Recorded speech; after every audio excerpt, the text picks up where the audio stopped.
welcome to another episode of Behind the Beat. Today I'm going to talk about a track that I produced called I Just. So y'all know how we do it. Let's get into it. So here we are, back over here.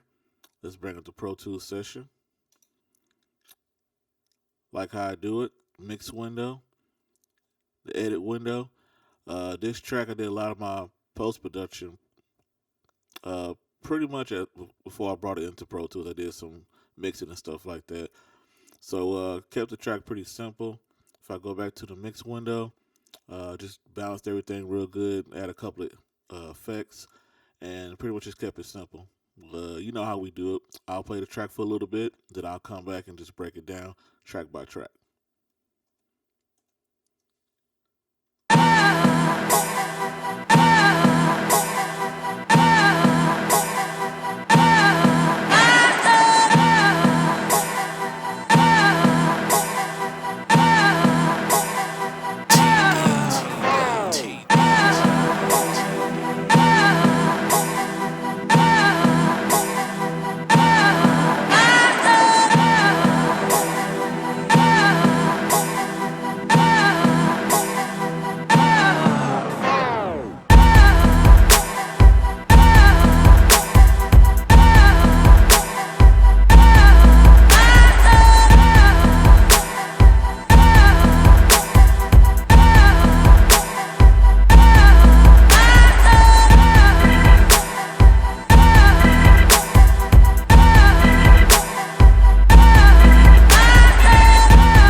Alright, so that's the track I just that I produced.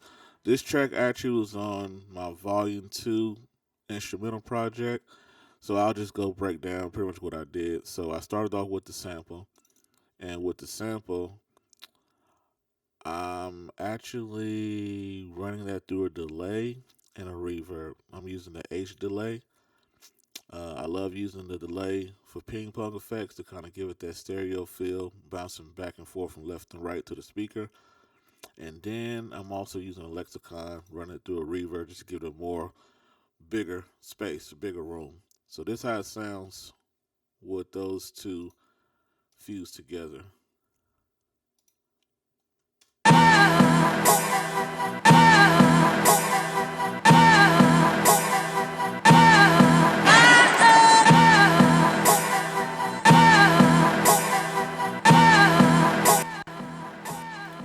And then with the EQ, I'm just taking off the lows, and then I kind of boost it up in the highs a little bit. And then with that, I added a choir pad behind it. So here's how it sounds by itself, then I'll play it together.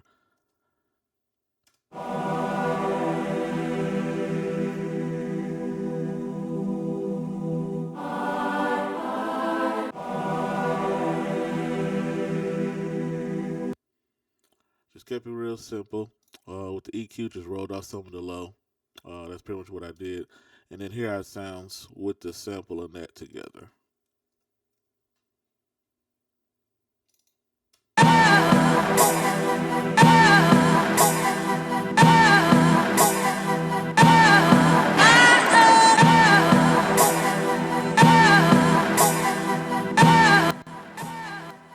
And then after that part, I added my drums, kept the drums very simple, kick, snare, hi-hat, and a bass line. So here's how it sounds just with the drums by itself.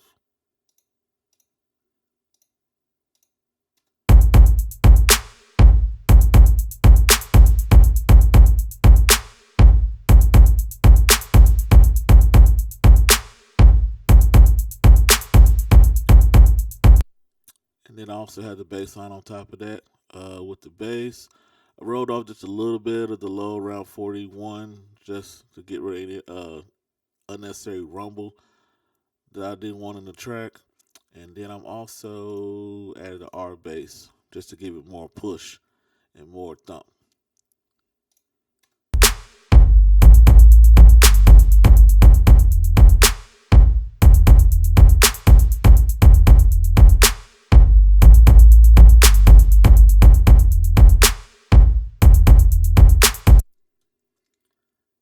And then I also added the organ in there as well. So I'll play the organ with the drums.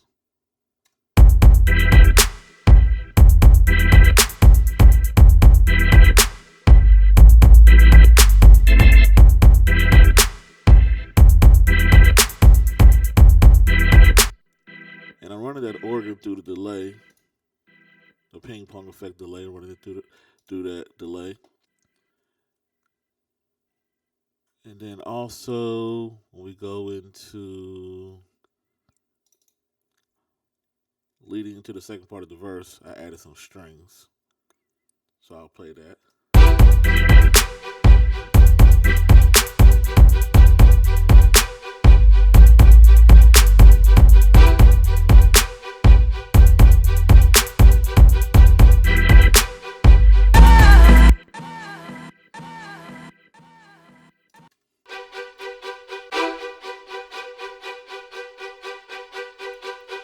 Running the strings through a reverb lexicon.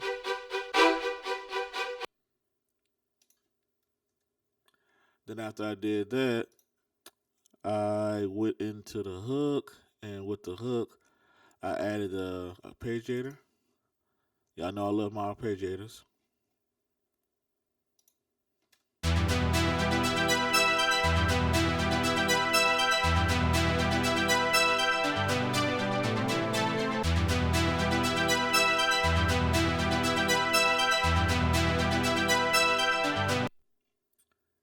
And I have a SSL on there just to kind of give it a little more clarity on the arpeggiator. So, and I also added a guitar on top of that as well.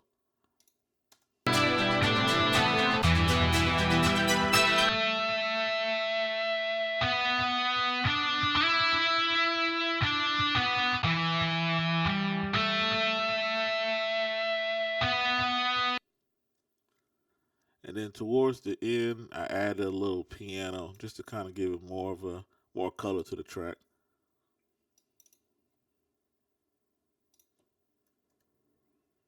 So let's play that by itself.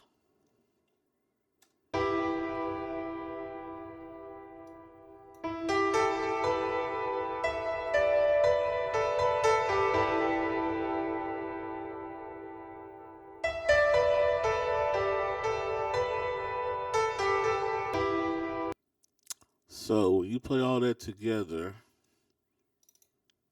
this is what you get.